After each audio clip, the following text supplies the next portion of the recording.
Good evening, good evening, good evening. This is Seth Moore again, coming once again to you here on Anchor by Spotify. We were on early.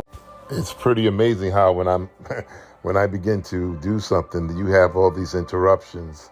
But we're back again, and we're going to continue with because we were talking about just what's going on in the continent and how I mentioned that the continent is a new frontier and, all the things that are going on in the continent. And I said that I would get back to you and let you know the move that France had made in regards to their exit out of Niger. And come to find out, they made their exodus out of Niger, which is a good thing. So we'll be explaining some of that and that Sahel region where there's all of this dysfunctional governments and how that the U.S. and France is all behind us. See, and one of the things I want to mention too as well, the world is going to see now that it's not the Africans that are poor. Neither is it the continent that's poor. It never has been. Because Africa does not need the French. They don't need the U.S. It's the European nations. Listen to me carefully. It has always been, and a lot of you already know this, but I'm just reiterating or reverberating what's already known. They have always needed the continent. That's how their economies have been built around the world, off of the pillaging, plundering, thievery, rape, murder. You know, I don't have to even go over all this. A lot of this you already know. So it is for that reason and other reasons that is critical for France and other nations to try to hold on to their grip on the continent, because they have, number one, 65% of arable lands in the world. They have between 25 and 40%, if I'm saying this correctly from my studies, 20 to 45% of clean drinking water around the world. Now think about this now. They have the cleanest water in the world. Okay, some of the cleanest water in the world, probably besides I don't even know. Well, Nova Scotia has been kind of contaminated because of what the U.S. has done in regards to Hawaii and so forth and so on. But anyways, how in the world can a continent have the highest percentage of clean drinking water, but then you have a water crisis in the continent? Hello, somebody. It is only because these countries have been ruined. A lot of these countries have been ruined by the West and destabilized by the West and France. So that the infrastructure, which actually is taking place now, has been thwarted for the longest time in the continent, in these different regions, where they didn't allow them to develop. Even so, when France had left, and when France had left,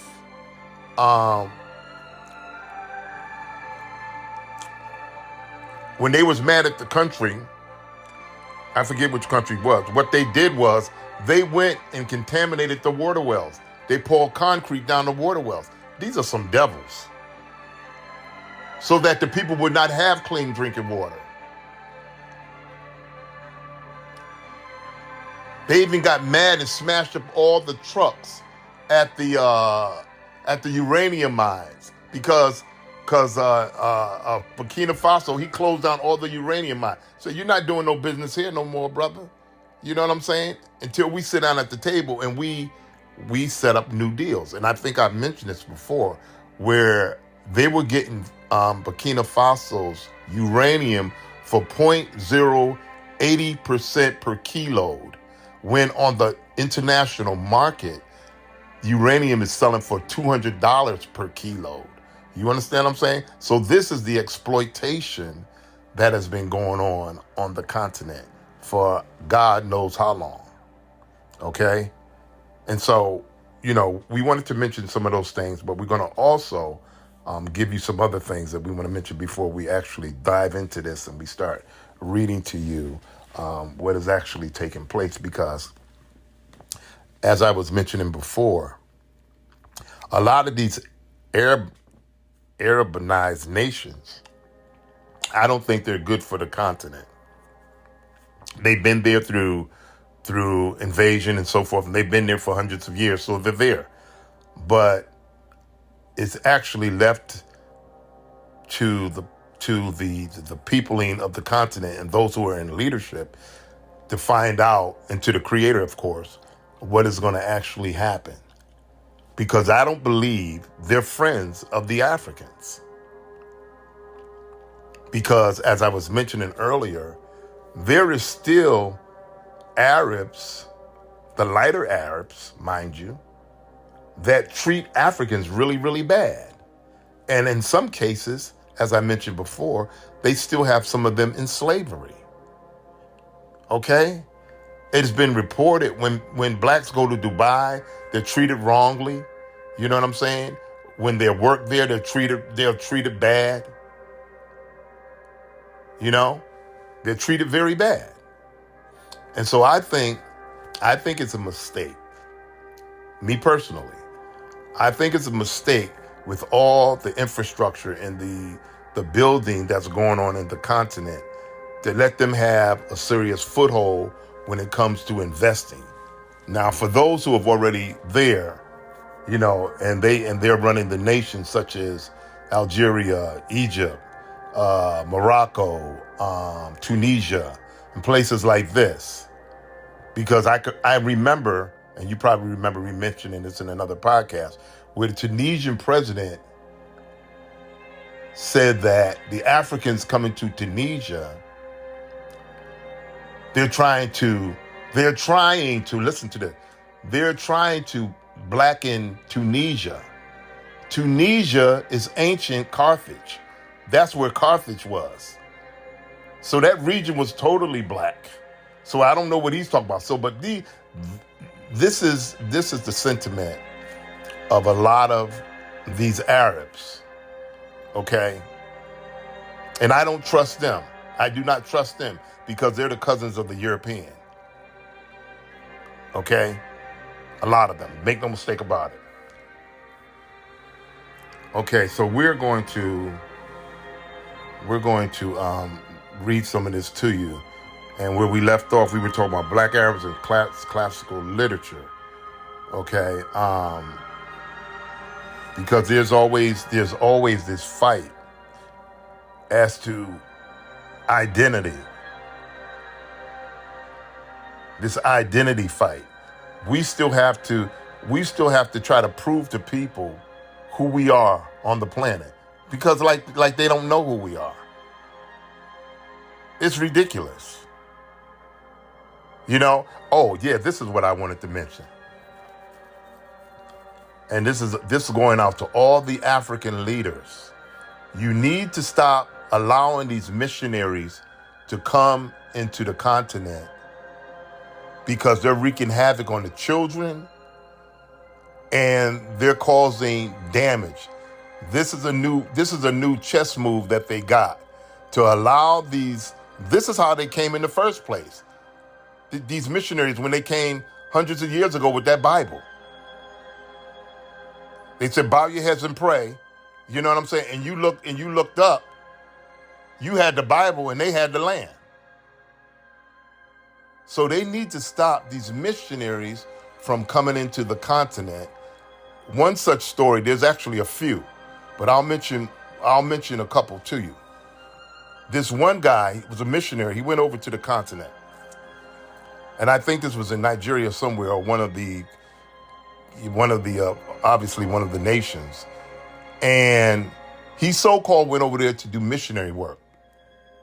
Met this black girl. Now, mind you, had a wife in the U.S., went over there and was attracted to this black girl and got with this black girl, and the family, the black family, they accepted this white guy. We need to stop that, y'all. We need to stop that. Keep it within, keep the blood pure. Keep the blood pure. You don't need that Neanderthal DNA. Keep the blood pure.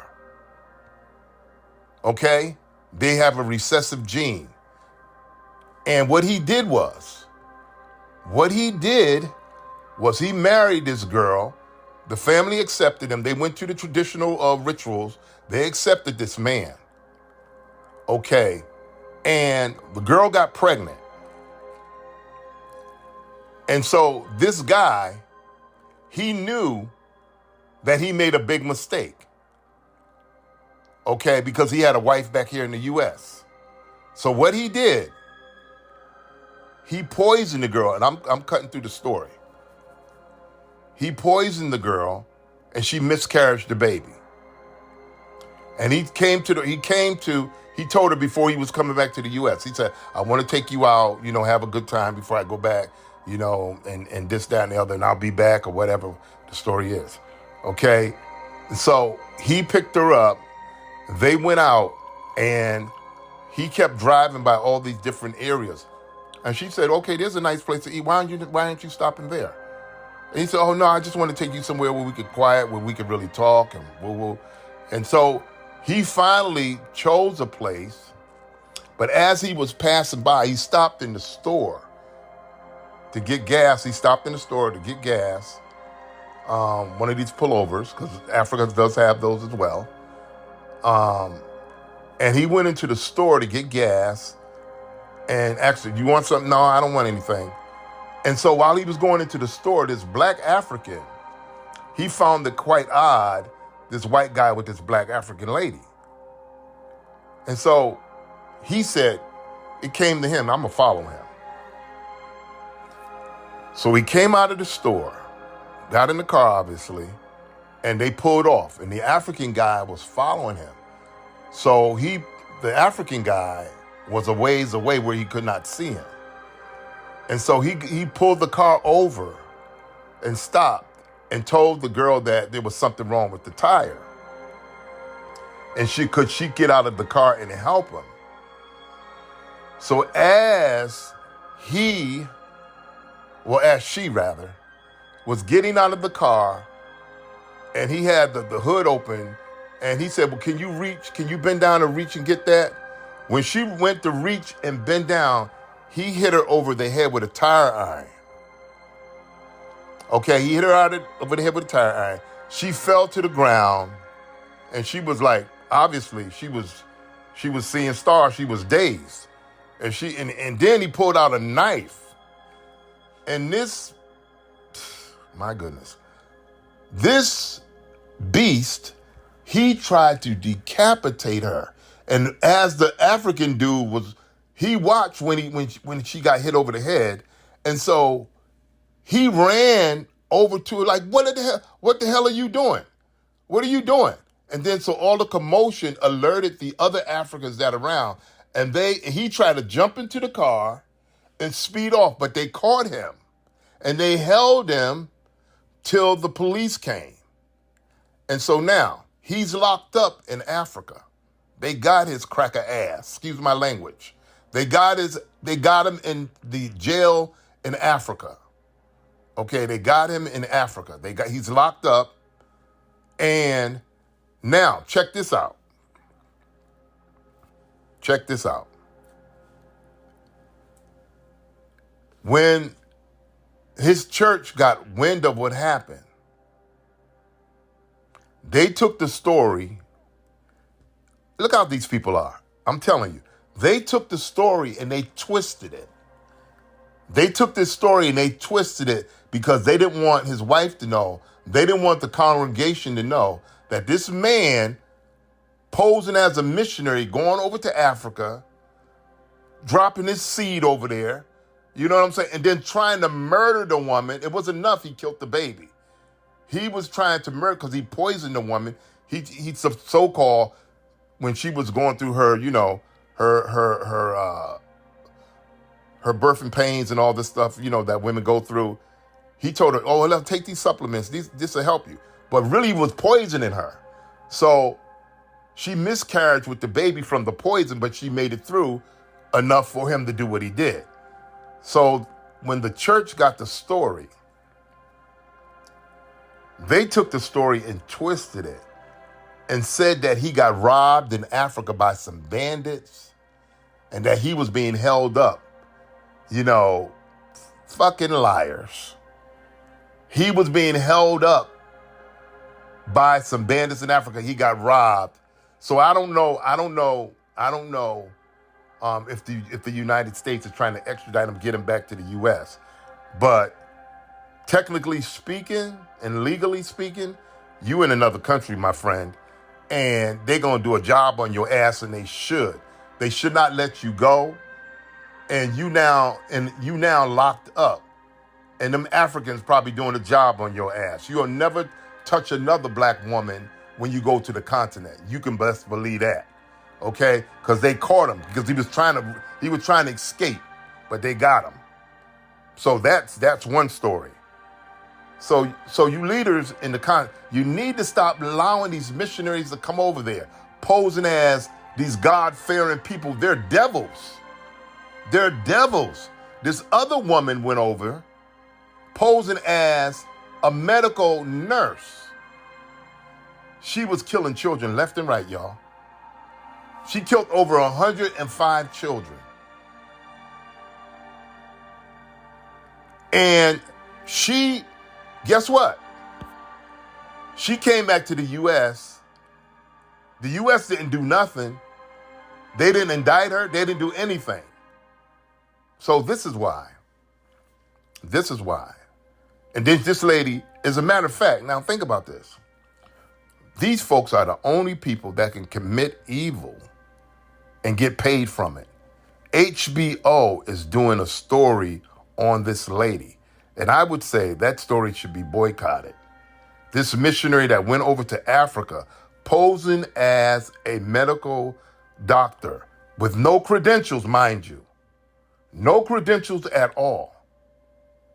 And injecting these children with all kinds of poison. And she killed over 105 children. And the media, there was really no coverage. This is how they do. There was really no coverage of the carnage that she caused over in the continent because they don't value our lives. But yet they want to go over to Africa and they want to invest their money and they want to benefit off the continent. You see the hypocrisy? You see the gall and the nerve of these people? So that's what they should do. You need to stop these people from coming to Africa. Tell these people, your money's no good here. Your money is no good here. And see, it is the money that has caused us to be in a lot of ways that we are. Because all money ain't good money. They need to stop them. See, because you best believe if little Becky or Susan and they get an Amber Alert of a black man having a bunch of white kids, you already know what's going to happen. You already know what's going to happen. So you need to stop these people.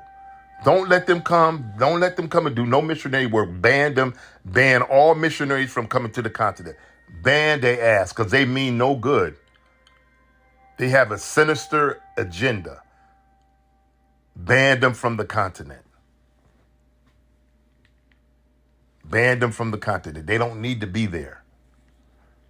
Killing up our children. Like it's not enough they're doing that here with this organ harvesting and all the diabolical stuff that they're already doing. You know, you got these children missing all the time.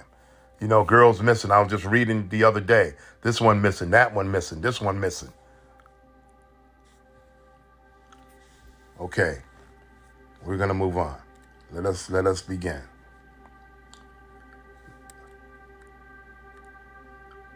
Up until a century and a half ago, our information concerning Arabia was based mainly on Greek and Latin writers such as Herodotus, Histories, Diodorus, Circulus, and of course the historical Strabo geography. And you can find this in Book 16, Pliny, Ptolemy, and others. All those writers reported without any equivocation that Arabia was part of the ancient kingdom of Ethiopia, Kush, extending from Africa into Solomon's Island. Later Arabic writers and geographers such as Hammadides, Arabian Peninsula, Bekri, and Euclid's geographical and historical dictionaries and similar works also provide extremely valuable.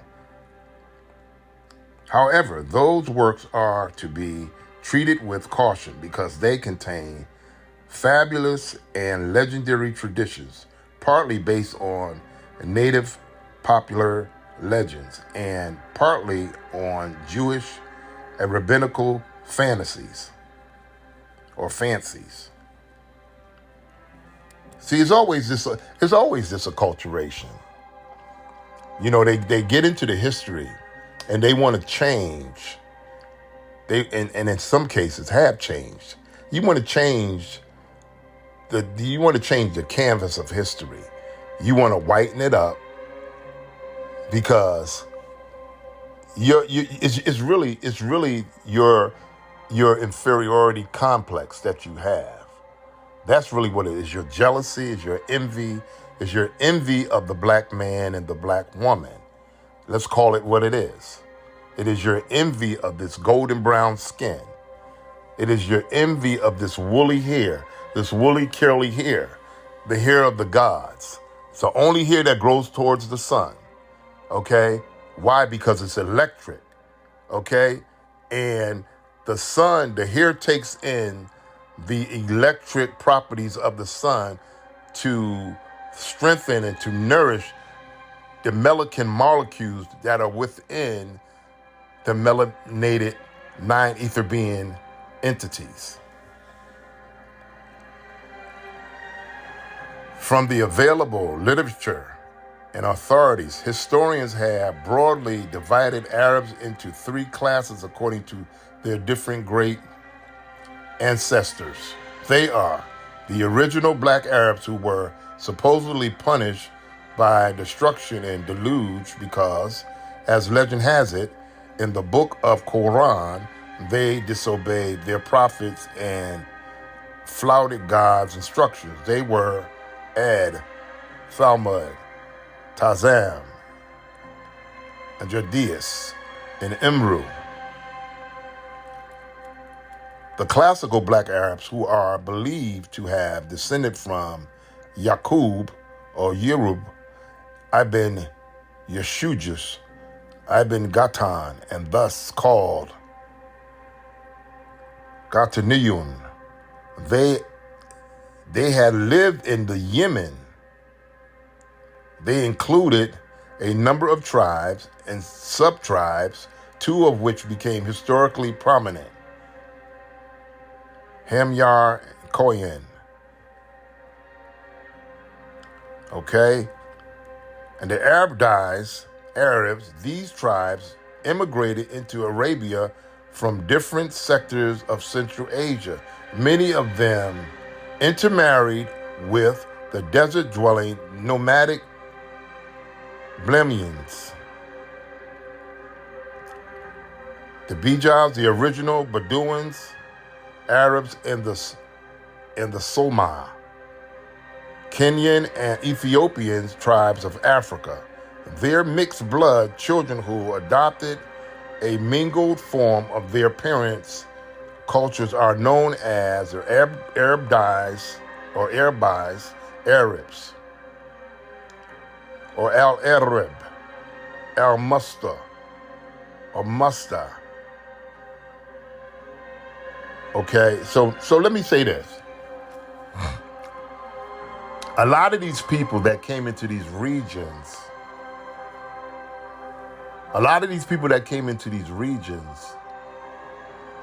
were not original Arabs.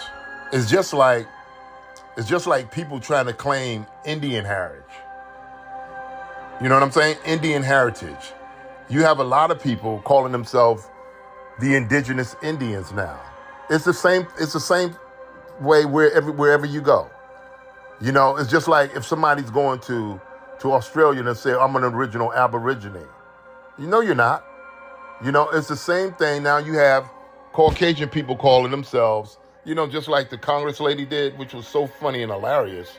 You know, she's supposed to be a relative of Pocahontas, all of this kind of crazy crap. And so you got all these pale people calling themselves indigenous Indians. And what they'll do is they'll say, I'm native. See, anybody can be native. If you're born in the land, you're native to the land. It doesn't mean that you are the indigenous original peopling of the land who was there for thousands of years, hundreds of thousands of years, mind you.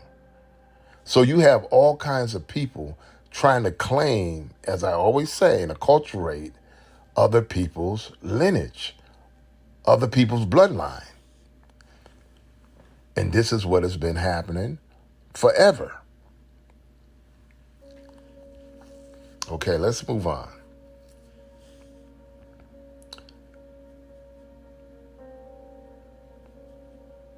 Okay, so where did I stop? Okay.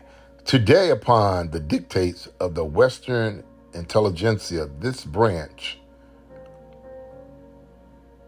is the so-called phototypical Arabs. They are the picture boys of the white, listen to this,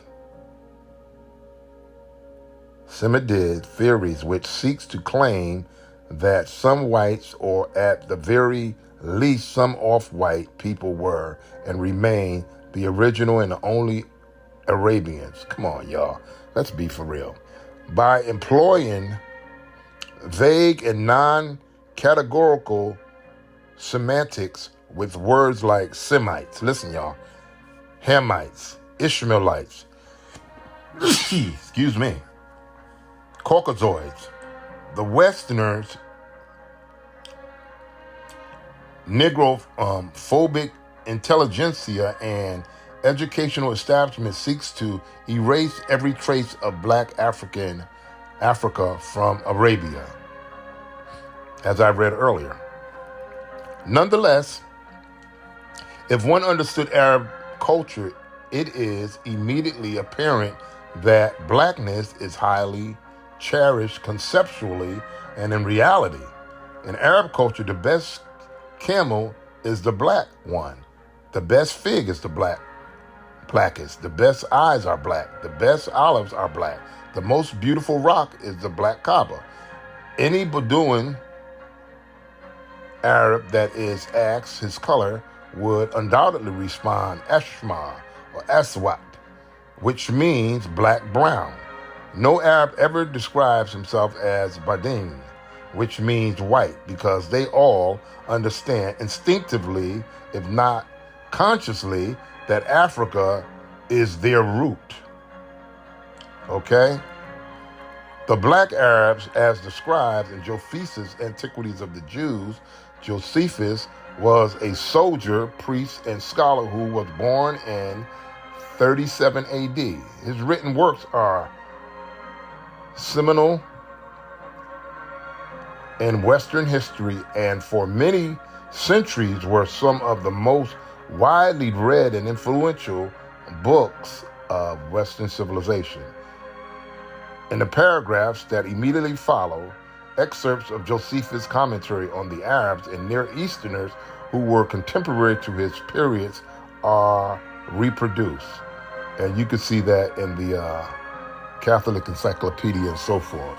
You can read that according to Josephus.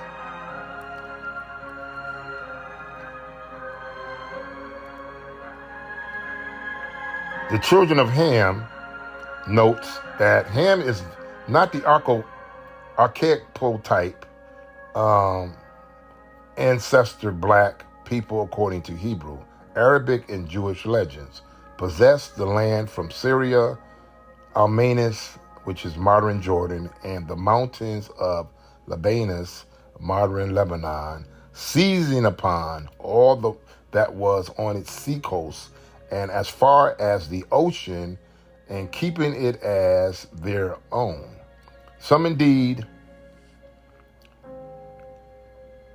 of its names are utterly vanished away, others of them being changed and another sound given them, are hardly to be discovered. Yet a few there are which have kept their denominations entire. For of the 4 sons of Ham, time has not at all heard the name of Chus. For the Ethiopians over whom he reigned are even at this day, both by themselves and by all men in age, are called Cushites.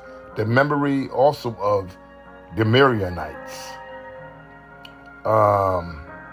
is preserved in their name. For all we who inhabit this country of Judea, called Egypt Mesrits, and the Egyptians Mestrians. Put also was the founder of Libya, and called the inhabitants of Puthites. From himself there is also a river in the country of Moors, which bears the name, whence it is that we may see the greatest part of the Grecian historiographers, mention that river in the adjoining country by the appellation of Put, but the name it has now has been by a change given it from one of the sons of Mesrim, who was called Labos. We will inform you presently what has the occasion why it has been called Africa also, because Africa is not the original name of the continent, because the African derivative comes from the conqueror who conquered the continent, which was Africanus, and the proper usage is Al-Kibalon. That's the proper usage for the continent, El-Kibalon. And so what was mentioned earlier when they talked about how, and this is what they do, they'll change names, they'll give different names to different things, and as to extract the original phenotype and origin of the culture away from its essence. So therefore, changing the whole dynamics of the culture in its original essence, so that you can basically dilute it. That's really what it is. So you could dilute it, so it's no longer a black entity. It's no longer a black culture. Now, and this is where historically the lies can come in, and they can start adding these admixtures of saying, the culture was white Arabs, it was Chinese, all this old bullshit. You understand what I'm saying? When they know, the whole region was a dark region, it was black. The ancient Arabs were all black. And then when the invaders came in, then this is when the acculturation and the diluting began to happen, like everywhere else. As I read to you, and as we did the series on the whitening of Afro-Latin America, and how they went to Argentina and, Paraguay, and how they went to Costa Rica and Panama and Peru and all of these other places where there were dark people, and they begin to acculturate the culture. That's what happens. And so when you do this, you add that dangerous seed, and then people become confused, and then you have infighting. That's how you get the divide and conquer. Because when you drop that mixed seed in there, people don't know what the hell they are. They don't know what they want to be. You understand what I'm saying? I don't know if I want to be African. And then you got a lot of people running around saying, I'm not black, I'm white, or I'm not black. They blacker than you. And talking about, I'm not black. Foolishness.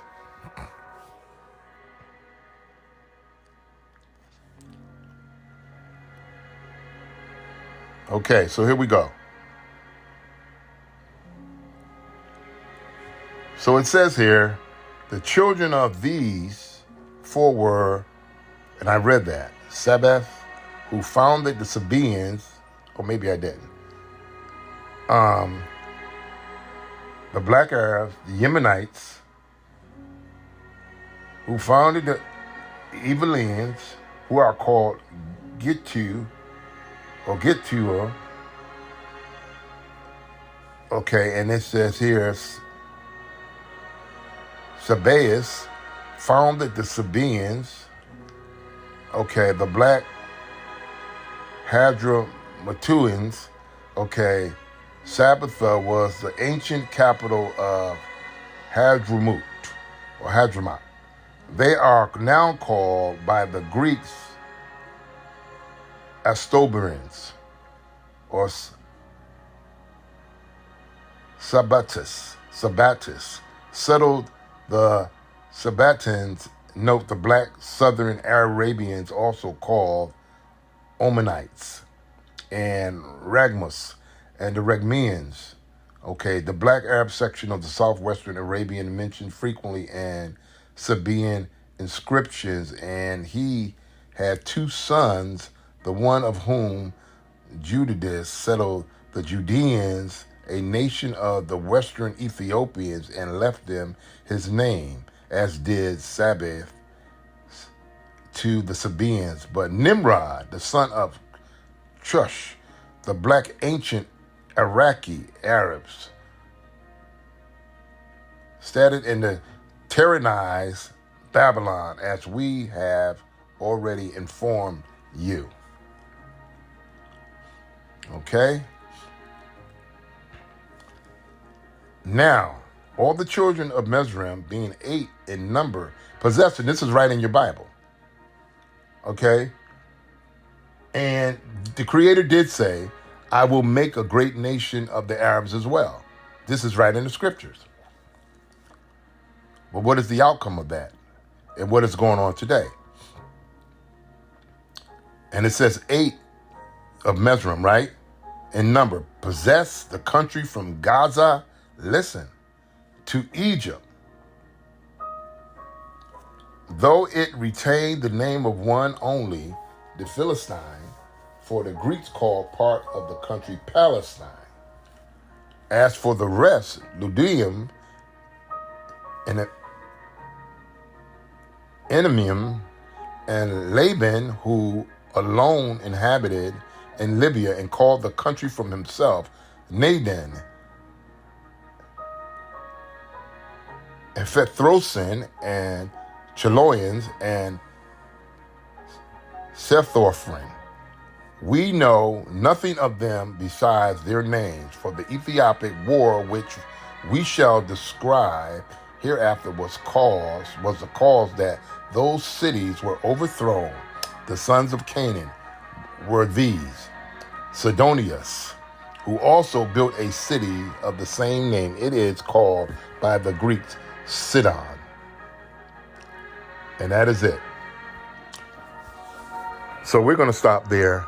And we hope that, as always, you guys get something out of, these series that I do and the readings and these podcasts. So be so kind to smash that button, and we will pick this back up again very soon. You're listening to Scott Buckley. Again, it is your man, Seth Moore, here on Anchor by Spotify. Until the next time, guys, we will see you and have a great evening. And be vigilant, be kind, be courteous, keep your vibrations high, and expect the greatest outcome, because that's what's going to happen.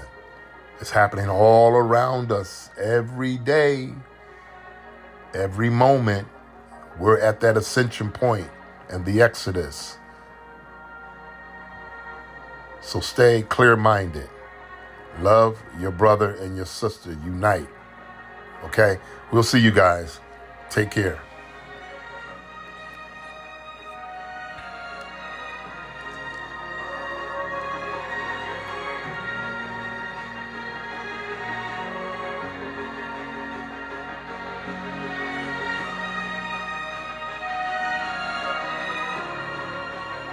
No.